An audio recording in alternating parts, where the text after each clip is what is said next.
আমাদের শরীর যত দ্রুত ময়লা হয় তার চাইতে দ্রুত ময়লা হয় আমাদের ব্রেন। যে কি কোন ভাই, ব্রেন ময়লা হয়? হ্যাঁ। এবং ব্রেন যদি ময়লা হয় তখন হয় কি, ডিপ্রেশন হয়, অ্যাংজাইটি হয়, ঠিকভাবে ঘুম আসে না। তা ব্রেনটা পরিষ্কার করার জন্য প্রত্যেকদিন 5 বার গোসল করার চাইতে উপকারী জিনিস নামাজের ব্যবস্থা আল্লাহ করছে। তার মানে নামাজ এটা ব্রেন পরিষ্কারের একটা সেরা বুদ্ধি।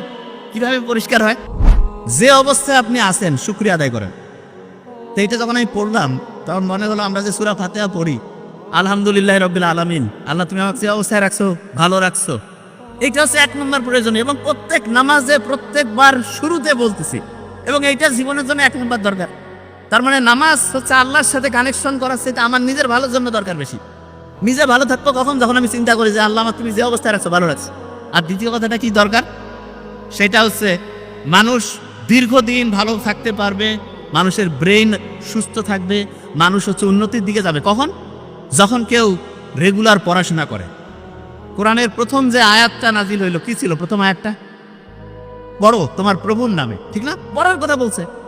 তা আল্লাহ কিন্তু নাজিল হওয়া প্রথম কথাটা পড়ার সাথে, কোরআনে আমরা যখন সূরা ফাতিহার প্রথম যে আয়াতটা দিয়ে নামাজ শুরু করি প্রত্যেক রাকাতে, সেটা কি ছিল? প্রথম রাকাতে প্রত্যেকবারে বলতেছি সেটা কি? সেটা হচ্ছে শুকরিয়া জানাচ্ছি আল্লাহর কাছে।